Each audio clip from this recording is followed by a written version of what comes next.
Assalamualaikum warahmatullahi wabarakatuh. Alhamdulillah, thumma alhamdulillah, segala puji bagi Allah Subhanahu wa taala. Selawat dan salam ke atas junjungan Nabi kita Nabi Muhammad sallallahu alaihi wasallam.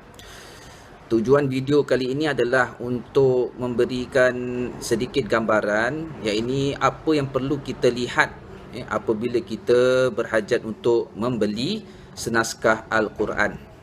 Nah, di hadapan saya ini ada beberapa naskah Al-Quran yang insya-Allah saya akan cuba terangkan semampu mana yang saya boleh.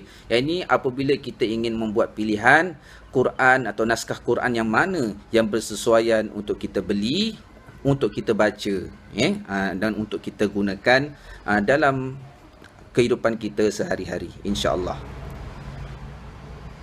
Baik, alhamdulillah. Sekarang di hadapan saya ini ada 4 buah naskah Al-Quran yang saya ada.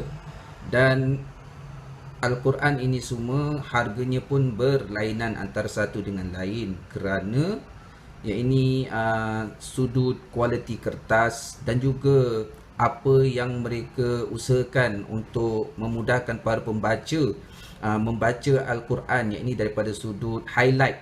Ada beberapa Al-Quran di sini yang diberikan highlight tentang hukum-hukum tajwid. Jadi ini amat berguna untuk kita sebagai pembaca apabila kita baca seorang-seorang, kalau misalnya kata kita tidak mempunyai orang lain untuk menyimak bacaan kita. Jadi inilah dia Al-Quran yang berada di hadapan saya. Jadi bila kita ingin membeli Al-Quran, satunya kita perlu ambil wuduk lebih baik. Dan kemudian bila kita ambil Al-Quran itu, kita perlu buka dan lihat di dalamnya. Jadi kita jangan hanya melihat covernya saja. Kita perlu buka naskah ini bila kita ingin membelinya, dan kita lihat apa yang terkandung di dalamnya. Yang paling penting sekali iaitu setiap naskah Al-Quran ini pasti ada lembaga pentadbir yang diberikan kuasa untuk melakukan audit atau menyimak sebelum naskah-naskah Al-Quran ini diperbolehkan untuk dijual kepada orang ramai. Jadi itu salah satu tanda yang mesti kita lihat. Dia macam cap mohor lah. Kita lihat tentang Al-Quran ini. Dia ada dia punya endorsement untuk menunjukkan Al-Quran ini telah pun melalui proses audit daripada lembaga pentadbiran ataupun jabatan kuasa di Malaysia, iaitu mereka telah pun menyemak Al-Quran ini. Dan logonya seperti ini. Ini satu. Ini semua datang daripada Malaysia. Pasti ada endorsement seperti ini. Begitu juga dengan Al-Quran yang ini. Pun ada dia punya endorsement. Mari kita lihat. Kalau tidak ada di depan, kita lihat di belakang. Begini endorsement ni. Lebih sama, bukan lebih kurang. Precise sekali. Sama sekali dengan endorsement dengan yang tadi di sini. Begitu juga yang dua lagi di bawah ini yang ada pada saya. Mari kita lihat yang ini pula bagaimana. Jadi endorsementnya itu di mana? Mari kita lihat. Kalau tidak ada di belakang, dan kemudian dia pasti ada di hadapan. Jadi kita lihat tadi tak belakang, tadi tak ada, jadi di hadapan. Jadi ini pun endorsement dia. Kemudian bagaimana pula yang ini yang diterbitkan oleh Telaga Biru. Jadi kita lihat, kalau tak ada di depan, di belakang. Ini dia endorsement dia. Okey. Apa yang ditulis di endorsement ini? Mari kita lihat. Ditulis dalam bahasa Jawi, iaitu Lembaga Pengawalan dan Perlesenan Pencetakan Al-Quran memperakui bahawa ayat-ayat Al-Quran yang terkandung di dalam teks ini adalah betul. Itu yang terkandung di dalam mohor ataupun di dalam cop ini. Dan kita perlu tahu, yang kita perlu juga berikan perhatian tentang cop ini adalah, kalau antum semua perasan, cop ini dicop dengan kemas. Ini straight. Begitu juga dengan ni, straight. Begitu juga dengan yang ini, nampak? Kemas, straight. Straight. Dan juga mereka mempunyai saiz yang berbeza. Ada yang saiz seperti ini dengan yang di atas sama saiznya. Tapi yang ini besar sedikit dan yang ini kecil. Seandainya kita melihat cop-cop ini semua, dicop ataupun bentuk copnya sengit-bengit, tidak seperti ini, tidak kemas seperti ini, nasihat saya, janganlah beli. Kerana apa? Dikhawatiri naskah-naskah tersebut tidak melalui badan perlesinan sebetulnya. Bermaksud naskah-naskah mereka tidak diaudit. Berkemungkinan juga penerbitnya juga tidak membuat pendaftaran yang betul, ataupun senang kita kata cetak rompak lah. Hari ini kes cetak rompak bukan pada VCD saja, termasuk juga dengan buku-buku agama, termasuk juga dengan Al-Quran. Ini terbitan pencetakan Al-Quran pun ada yang cetak rompak. Jadi yang cetak rompak mereka tidak akan melakukan audit seperti ini. Jadi kenapa endorsementnya sengit-sengit? Saya pernah lihat sendiri, kerana berkemungkinan mereka cuba scan endorsement ini. Jadi bila mereka cuba scan dan kemudian hasil daripada scanning itu endorsementnya menjadi sengit-bengit. Tidak seperti yang ini yang kita lihat dekat video ini. Jadi itu salah satu petanda yang kita perlu lihat, iaitu endorsementnya itu dulu. Dan selepas ini kita akan lihat di dalam setiap cetakan ini ada beberapa kelebihan yang dapat membantu pembaca ataupun memudahkan pembaca untuk membaca Al-Quran, insya-Allah selepas ini. Assalamualaikum warahmatullahi wabarakatuh. Alhamdulillah, selamat bertemu semula. Kita akan membicarakan pula tentang apakah perbezaan yang terdapat di antara satu cetakan atau satu terbitan dengan terbitan atau pencetakan Al-Quran yang lain. Kita akan lihat satu persatu, insya-Allah. Baik, kita akan melihat Al-Quran yang pertama ini yang berada di hadapan saya. Apa yang terkandung ataupun apa yang membezakan Al-Quran ini dengan yang lain yang ada di sebelah ini. Jadi Al-Quran ini mari kita lihat di dalamnya.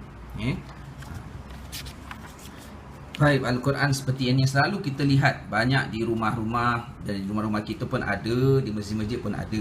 Nah, kalau kita lihat Al-Quran ini dicetak seperti yang kita lihat sekarang. Yang ini tidak diberikan apa-apa highlight. Ini tidak diberikan apa-apa highlight berkenaan tentang hukum-hukum tajwid maupun wakaf dan ibtidak. Berbeza dengan cetakan yang lain yang ada di sebelah saya sini. Jadi yang ini adalah cetakan Al-Quran baik, bagus untuk digunakan, tapi kenalah juga lihat kepada kemampuan kita. Kalau kita memang seseorang itu memang pakar dalam pembacaannya, segala hukum tajwid dia dah tahu, dan kemudian wakaf dan ibtidak pun dia tahu, mana nak berhenti, mana tak boleh berhenti. Sebab dalam wakaf itu ada yang wakaf qabih. Wakaf qabih itu kita kena elakkan. Kenapa? Kerana dikuatiri bila kita berhenti nanti merosak makna atau maksud ayat tersebut. Jadi untuk mereka yang mempunyai kepakaran seperti itu, naskah ini memanglah layak untuk mereka gunakan. Tak ada apa-apa highlight, tapi kerana mereka mempunyai kelebihan yang Allah beri untuk mengingat semua hukum-hukum tajwid, termasuklah wakaf dan ibtidaknya, maka naskah ini sesuai untuk mereka. Tapi untuk seperti saya, seperti kita yang mungkin kadang terlupa tentang hukum-hukum tajwid, ataupun kita baru belajar hukum tajwid dan kita cuba nak praktikkan dalam pembacaan kita, tapi kita belum boleh ingat semua. Apatah lagi tentang hukum wakaf dan ibtidak, mana nak berhenti, mana nak mula semula, seandainya nafas tak sampai dan sebagainya. Bagaimana? Naskah ini agak tidak sesuai untuk kita gunakan. Kalau misal kata kita masih belum mempunyai kemahiran seperti itu, insya-Allah lah satu hari Allah akan berikan kemahiran bagi kita untuk menjadi seorang pembaca yang baik, dengan syarat kita belajar bersungguh-sungguh berkenaan tentang memperbaiki bacaan kita ataupun tahsin dalam bacaan kita, insya-Allah satu hari. Tapi dalam proses itu mungkin kita masih belum boleh ingat semua hukum-hukum tajwid, maka naskah seperti ini ia tidak sesuai untuk kita, ataupun tujuan pembelajaran pun ia tidak sesuai untuk kita gunakan, sebab ia tidak mempunyai apa-apa highlight. Kemudian kita akan lihat kepada naskah yang lain pula insya-Allah selepas ini. Alhamdulillah, selamat bertemu semula. Okey, tadi saya dah pun terangkan tentang apa yang ada di dalam naskah Al-Quran yang seperti ini tadi, telah pun saya terangkan. Tapi tidaklah bermaksud naskah ini tak bagus. Tidak, maksud saya bukan seperti itu. Yang ini pada hari ini banyak penerbit-penerbit buku-buku agama, termasuklah penerbit-penerbit yang menerbitkan naskah-naskah Al-Quran. Mereka dah pun kata orang tu upgrade cetakan-cetakan Al-Quran ini dengan tujuan untuk memudahkan para pembaca. Jadi dengan inisiatif seperti itu, akhirnya pencetak-pencetak atau penerbit-penerbit buku-buku agama dan juga penerbit-penerbit cetakan Al-Quran ini, yang mencetak Al-Quran ini, mereka menggunakan pendekatan seperti highlightkan hukum-hukum tajwid, dan juga highlightkan tentang waqaf dan ibtidak.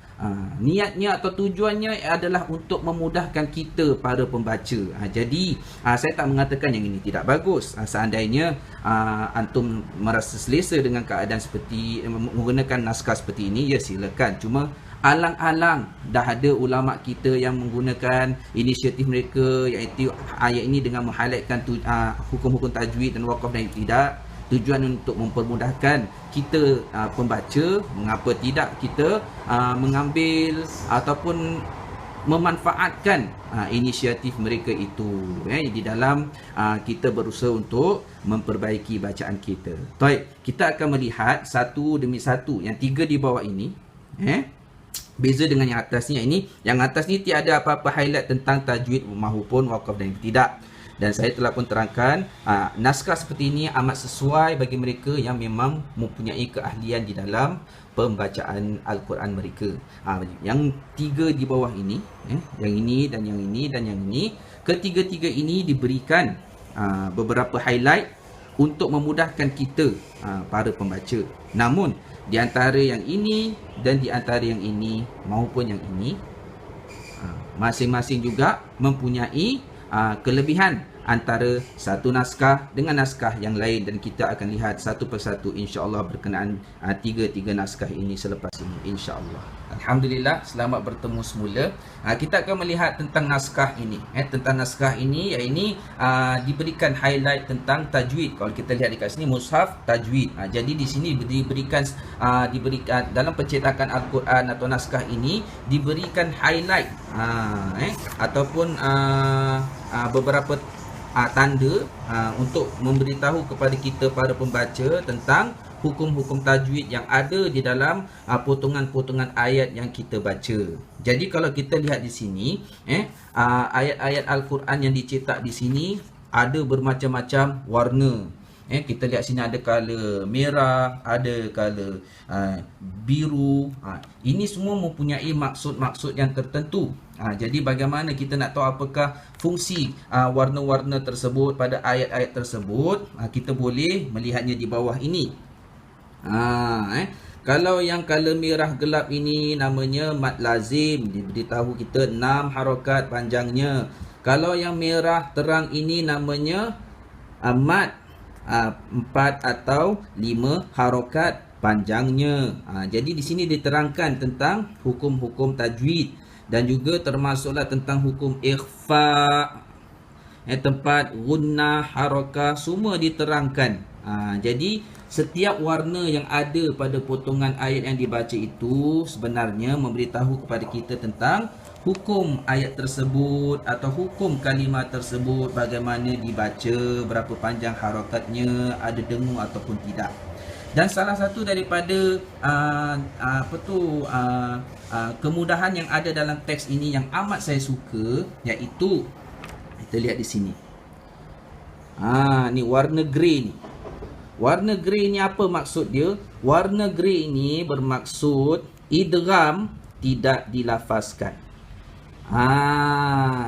Bermaksud ada huruf-huruf itu yang tidak disebutkan. Jadi ini penting. Ini amat penting sekali kerana kadang-kadang bila kita baca ayat Al-Quran, kadang-kadang kita ingatkan semua huruf-huruf tu perlu disebutkan. Sebagai contoh tentang ayat ini.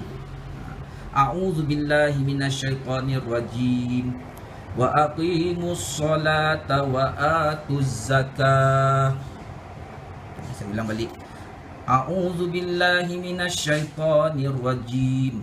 Wa aqimus salata wa atuz zakata warka'u ma'ar raki'in. Shadaqallahul azim.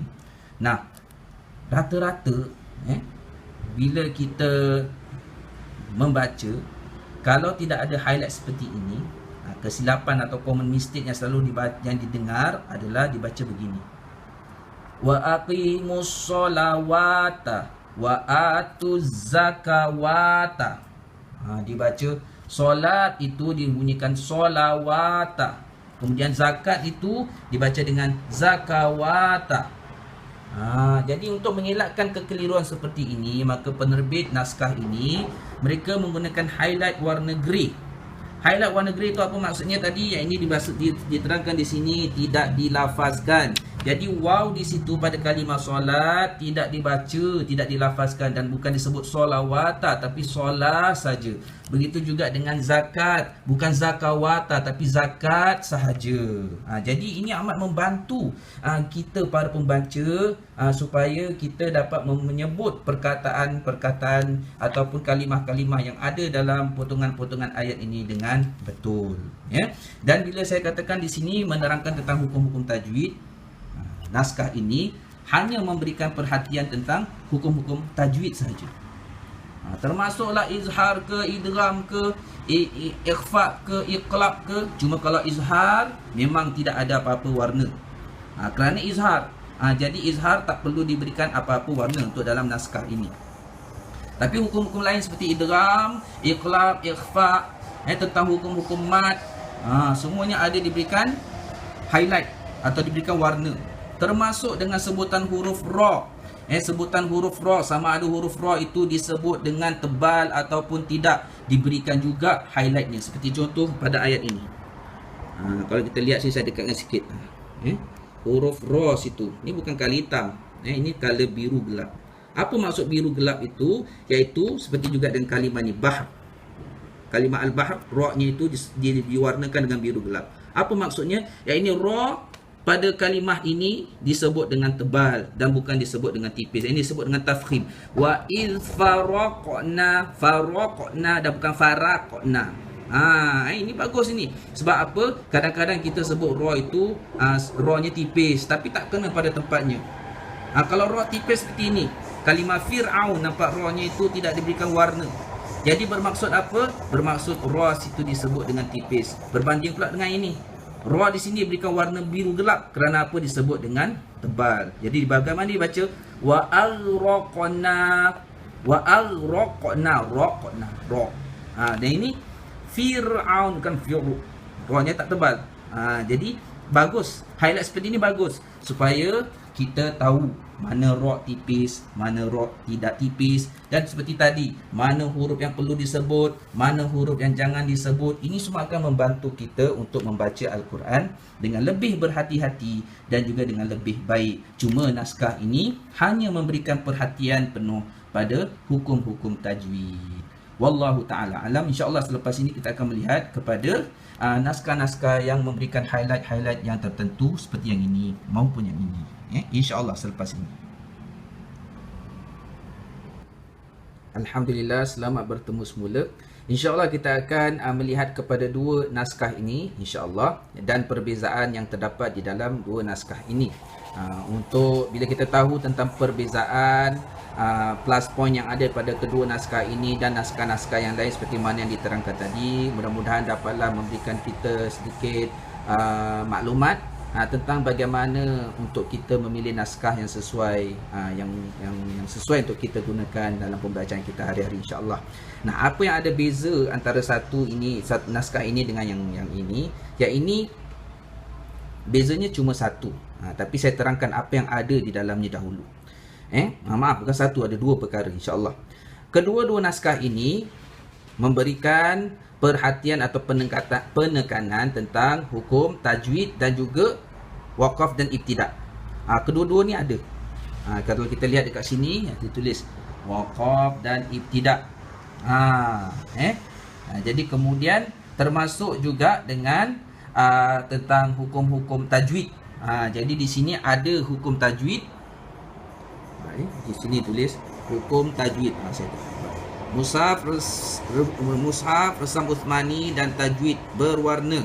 Jadi ada hukum tajwid dan juga ada tentang perihal waqaf dan ibtida. Sama juga dengan naskah yang ini. Kalau kita lihat di sini, mari kita lihat ya, tu waqaf dan ibtida berserta hukum tajwid. Jadi kedua-dua naskah ini memberikan perhatian kepada waqaf dan ibtida termasuk dengan hukum-hukum tajwid.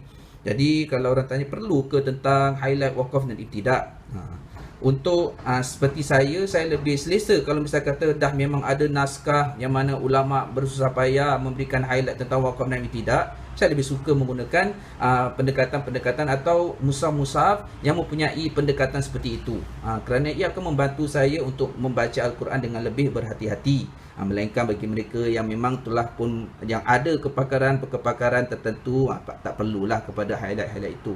Tapi bagi saya sendiri, saya lebih suka menggunakan mushaf yang mempunyai beberapa highlight yang tertentu, yang memudahkan saya insya-Allah dalam bacaan saya. Jadi kita akan lihat apa pula yang beza yang ini dengan ini. Lihat kedua-duanya sama saja. Betul. Tapi seperti saya katakan tadi, bila kita nak membeli Al-Quran, jangan hanya melihat pada covernya. Jadi ambillah wuduk. Bila nak beli, pasti dekat mana-mana kedai-kedai buku-buku agama yang menjual Al-Quran pun ada contohnya yang mereka izinkan untuk kita buka dan lihat. Jadi sebab tu kita ambil wuduk. Bila kita nak beli, jangan lihat cover dia, ambil wuduk, kemudian kita buka. Kita buka dan kita lihat apakah bezanya yang ini dengan yang ini. Daripada sudut harga pun memang jauh beza. Kalau yang ini agak tinggi sedikit. Saya rasa dalam $70 lebih. Ataupun $70 lah saya rasa. Saya dah lupa pun harga dia. Tapi dalam sekitar begitu. Kemudian yang ini dalam 30 lebih. Perbezaannya yang saya boleh katakan, satu yang paling ketara adalah sudut kertas. Kertas tuan-tuan memang mahal kalau di luar. Kita ni bukan pencetak buku, kita mungkin tak tahu. Mereka yang sentiasa beli kertas tu, kita rasa saya rasa mereka tahu. Kita tanyalah anak-anak kita yang selalu pergi Popular beli kertas-kertas apa-apa untuk projek-projek mereka. Kalau kita sendiri pergi Popular pun, kita lihat kertas-kertas yang ada tu, harganya antara satu dengan yang lain pun beza-beza. Itu baru sekeping. Apalagi kalau digunakan untuk satu naskah setebal ini. Jadi wajarlah kenapa harga satu naskah itu tinggi dan ada pula yang harganya rendah. Satu adalah kerana kualiti kertas yang digunakan. Kita lihat yang ini dahulu. Daripada Telaga Biru ini. Mari kita lihat. Jadi kalau kita lihat, ini kertasnya, kertas kilat ni, dan dia agak tebal. Bagi saya yang mudah berpeluh ni, ini agak baguslah kalau untuk saya gunakan. Tangan saya ni cepat berpeluh. Jadi kalau silat-silat gini kadang-kadang boleh koyak juga. Tadi pun baru-baru bila saya terangkan tentang kitab ni, tiba-tiba ada setitik air peluh saya jatuh kat situ. Minta maaf lah, tangan saya ni suka berpeluh. Jadi kita lihat tentang naskah ini dulu, iaitu daripada sudut kualiti kertasnya, memang beza. Nampak kan? Berkilat, berbeza. Jadi kita lihat tentang kemudahan yang ada, yang dilakukan oleh penerbit yang mencetak naskah ini. Di sini kita lihat warnanya lebih daripada yang saya tunjukkan tadi yang ini. Kalau yang ini tadi hanya memberikan pendekatan tentang tajwid, sebab itu warnanya kurang sedikit. Kan tadi saya dah buka di sini warna pada beberapa potong huruf. Tapi yang ini kenapa warnanya lebih? Kalau kita lihat, dalam naskah ini diberikan highlight pada beberapa huruf. Kenapa diberikan highlight pada huruf-huruf tersebut? Kerana ada hukum tajwid, sama ada dibaca dengan dengung ataupun tidak. Kemudian apa tu ra itu disebut dengan tebal ataupun tidak pun ada dalam naskah ini. Dan kemudian daripada sudut yang lain, iaitu kenapa ayat ini dalam kotak merah, kenapa dalam kotak hijau. Ini semua ada maksud-maksud yang tertentu. Nah, bila kita beli Al-Quran ini, kita akan diberitahu atau dimaklumkan tentang penggunaan warna-warna seperti ini. Ada dia punya keterangan dekat sini. Kalau kita lihat di sini diterangkan. Ni dia. Diterangkan fungsi warna-warna itu. Nampak sini. Kita lihat. Dengung. Yang ini panjang, yang ini tebal, yang ini panjang, qalqalah surah. Jadi diterangkan dekat sini. Dan kemudian tentang warna dalam potongan ayat, kenapa merah, kenapa kalau hijau, kenapa kalau biru, semuanya ada diterangkan di sini. Cara membacanya bagaimana. Jadi ada color code dan how to execute semua diterangkan di sini. Jadi kita akan lihat semula tentang itu salah satu features yang ada dalam naskah ini. Jadi hukum tajwid dan juga waqaf dan ibtidak juga diberikan highlight. Jadi cuma dekat sini ada satu perkara yang saya perasan, iaitu tentang huruf-huruf yang tak disebut. Tentang huruf-huruf yang tak disebut seperti tadi kan, dalam potongan dalam naskah yang satu lagi yang saya tunjukkan yang seperti di atas ini, tentang kalimah as-solat. Ini dia as-solah. Kan wawnya tu tak disebut, kemudian diberikan highlight color grey. Jadi kita tahulah kalau huruf-huruf color grey tu tidak disebut. Tapi di sini untuk naskah ini huruf-huruf yang tidak disebut tidak diberikan highlight. Jadi sini nampak wawnya kali hitam. Begitu juga dengan perkataan zakat pun kali hitam. Jadi kenapa penerbit kitab ini mencetak Al-Quran seperti itu, mereka sajalah yang tahu. Tapi kita sebagai pengguna, itulah dia. Sebab itu saya katakan, bila kita ingin membeli Al-Quran, kita kena tahu apa yang kita perlukan. Kerana sekarang di pasaran bermacam-macam penerbit buku-buku agama, mereka mencetak Al-Quran dengan bermacam-macam kemudahan yang terdapat dalam naskah yang mereka terbitkan. Jadi mereka telah pun menggunakan inisiatif mereka untuk melakukan yang terbaik untuk memudahkan bagi kita. Tapi kita sebagai pengguna pun perlu tahu apa yang kita perlukan bila kita ingin membeli Al-Quran. Jadi untuk naskah ini, balik semula tentang topik ini, ada huruf-huruf yang tidak disebut itu tidak diberikan apa-apa highlight. Kemudian ada satu lagi berkenaan tentang ayat-ayat yang dimulakan dengan tanda hamzah wasal. Kalau kita lihat dekat sini, kalimah uzkuru, kan? Ini pun kita perlu berikan perhatian, sebab ada beberapa potong ayat yang dimulakan dengan hamzah wasal seperti ini, kan? Kadang-kadang disebutkan dengan tidak tepat. Kadang alif tu sepatutnya disebut dengan baris fathah, seperti contohnya allazi, atau sepatutnya disebut dengan baris dhammah uzkuru, tapi kadang-kadang tersebut dengan baris alif ataupun bunyi yang tidak tepat. Mungkin alif ni allazi, sepatutnya allazina disebut dengan fathah, mungkin tersebut dengan baris bawah. Kerana kenapa begitu? Kerana mungkin pembaca tidak atau masih keliru nak mula macam mana ya? Ni baris ke bukan ni? Ini tanda hamzah wasal ke atas alif ni bukan baris. Jadi tak dibaca ullazina, tidak dibaca allazina. Kenapa tak ada baris fathah pun? Inilah salah satu perkara yang perlu juga kita berikan perhatian bila kita membeli naskah Al-Quran. Nah, ini tentang naskah tajwid dan juga waqaf dan ibtidak yang diterbitkan oleh syarikat Telaga Biru. InsyaAllah lepas ni kita akan melihat tentang naskah yang satu lagi, yang memberikan perhatian tentang waqaf dan ibtidak serta hukum-hukum tajwid. Kali ini daripada syarikat yang beza, iaitu Karya Bistari. Ya, kita lihat. Nah, dalam mushaf ini, kertasnya bezalah dengan yang tadi dekat yang sini. Ni kertasnya mahal. Ni kertasnya beza, sebab tu harganya pun jauh berbeza. Yang ini saya beli hanya 30 lebih saja. Iaitu daripada sudut harga.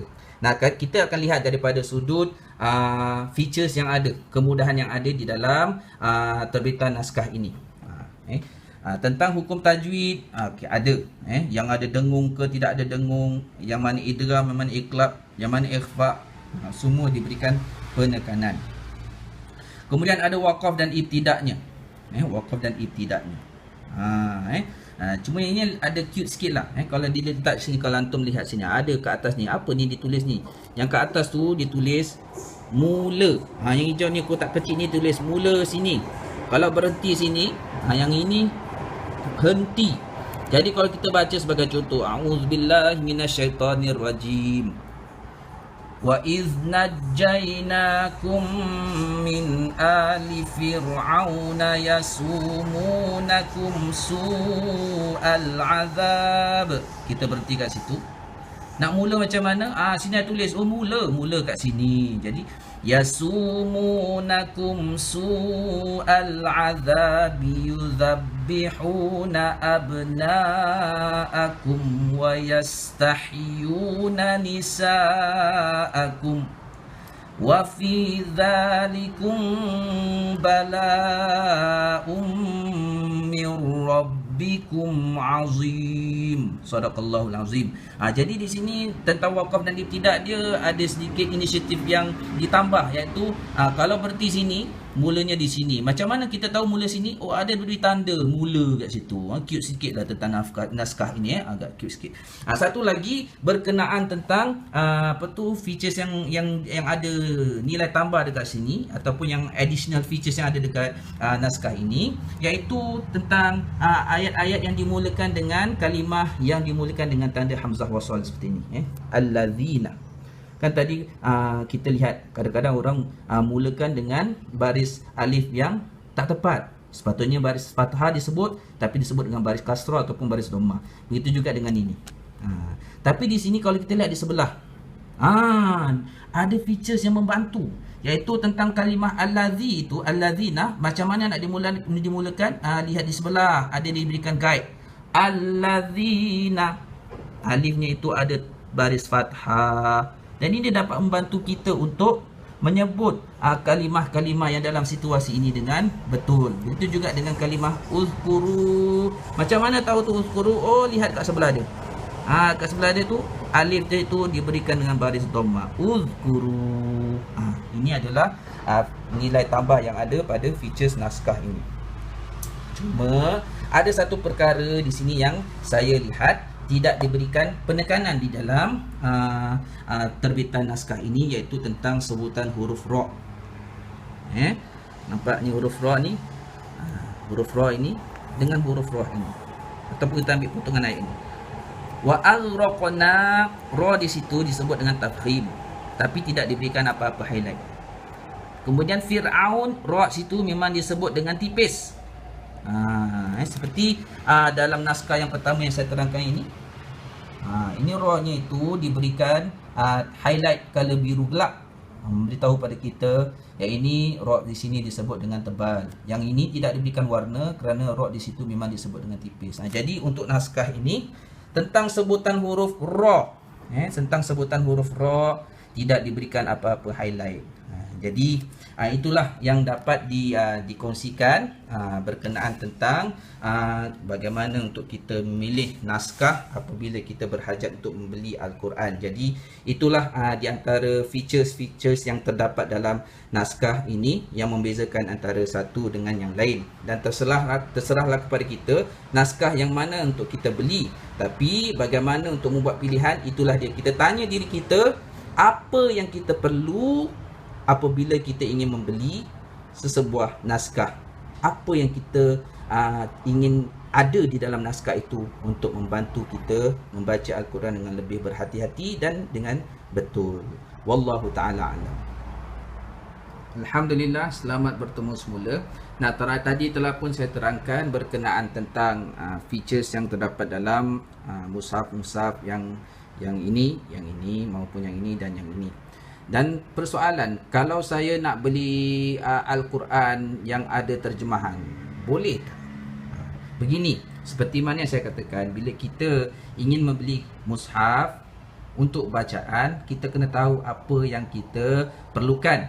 Sebab itu saya highlight tentang mushaf tajwid yang ada wakaf dan ibtidak. Selain daripada itu, kita juga kena tahu kita nak gunakan naskah ini time bila, masa bila. Kalau untuk pembacaan hari-hari, ada beberapa faktor yang kita perlu berikan perhatian. Yang ini kalau kita beli mushaf yang ada terjemahan, memang bagus sekali, kerana kita juga digalakkan untuk memahami apa yang kita baca. Tapi kalau tujuan untuk pembacaan sahaja, yang ini kita nak baca dan dalam masa itu saya ingin memperbaiki bacaan saya, maka untuk tujuan itu adalah lebih baik untuk kita mendapatkan mushaf yang tidak termasuk terjemahan. Kerana apa? Tulisannya besar, nampak? Jelas. Kadang tak, dari satu tidak rapat-rapat, antara satu line dengan satu line lain tidak rapat-rapat. Ini terjadi pada semua mushaf yang ada di hadapan saya, nampak? Nampak jelas tak rapat-rapat. Nampak baris atas, baris bawah, sabdu, baris mati kita boleh lihat. Begitu juga dengan yang ini.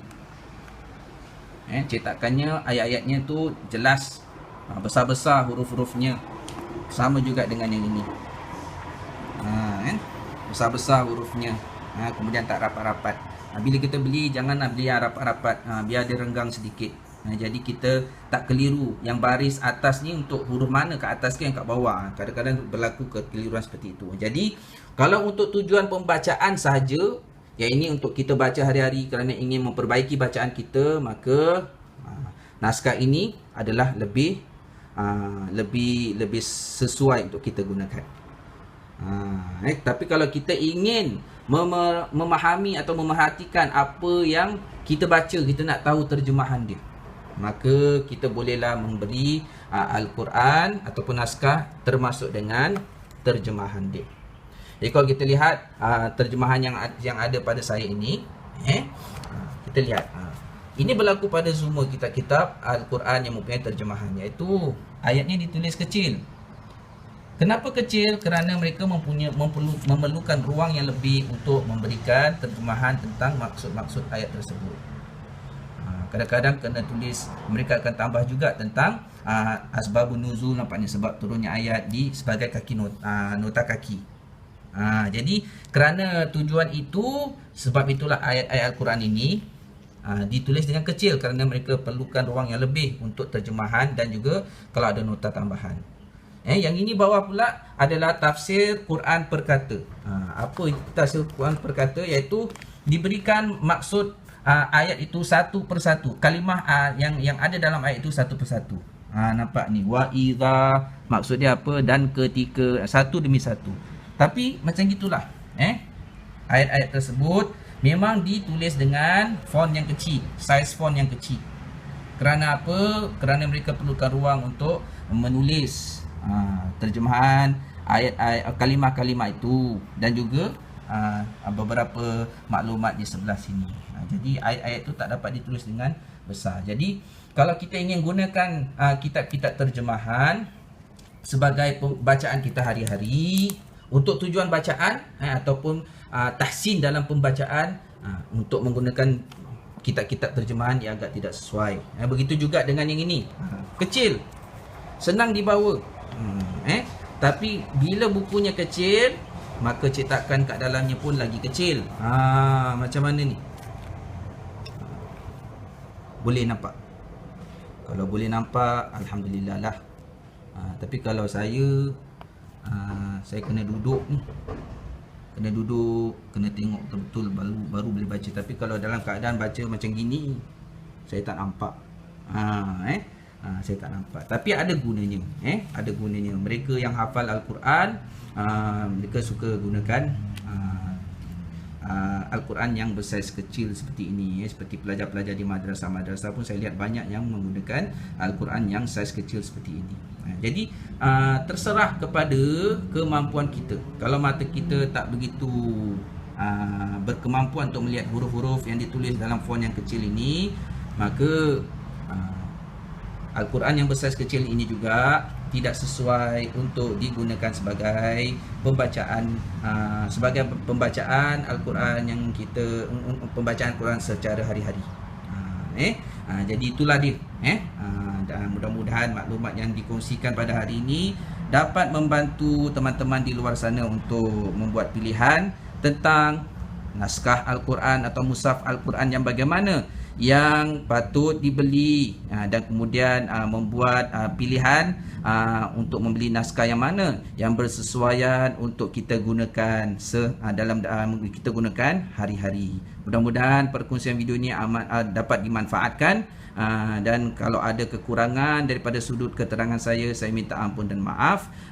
Dan mudah-mudahan kita diberikan peluang untuk bertemu dalam video-video yang lain, insya-Allah. Aqulu qauli hadza wa astaghfirullahal azim li wa lakum. Wabillahi taufiq wal hidayah. Wassalamualaikum warahmatullahi wabarakatuh.